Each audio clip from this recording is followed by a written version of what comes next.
Hello, I'm Rachel Jones and this is Kalkine TV's Trending Economic News. Australian inflation shot to a 33-year high last quarter as the cost of travel and electricity jumped, a shock result that adds to the case for the country's central bank to raise interest rates again next month. Now, investors sharply narrow its cash rate by a quarter point to 3.35% when it meets on the 7th of February, sending the local dollar up to a 5-month high of 70.85 cents.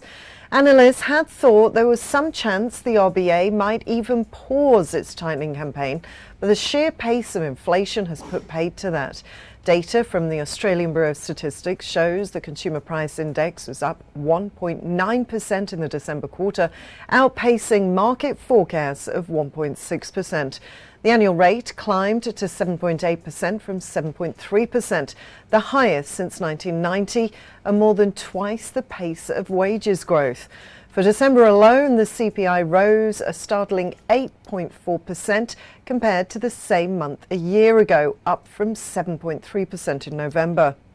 Price rises were broad-based, with a closely watched measure of core inflation, the trimmed mean, rising 1.7% in the December quarter.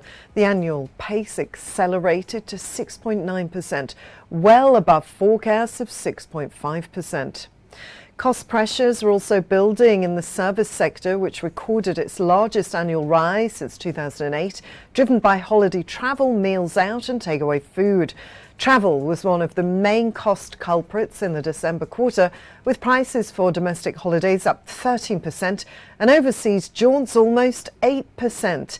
With inflation pressures broadening yet further, markets move to price in the risk of at least 2 more rate hikes from the RBA, with swaps implying a peak above 3.60%. Well, that's the latest trending economic news from Kalkine TV. I'm Rachel, signing off for now.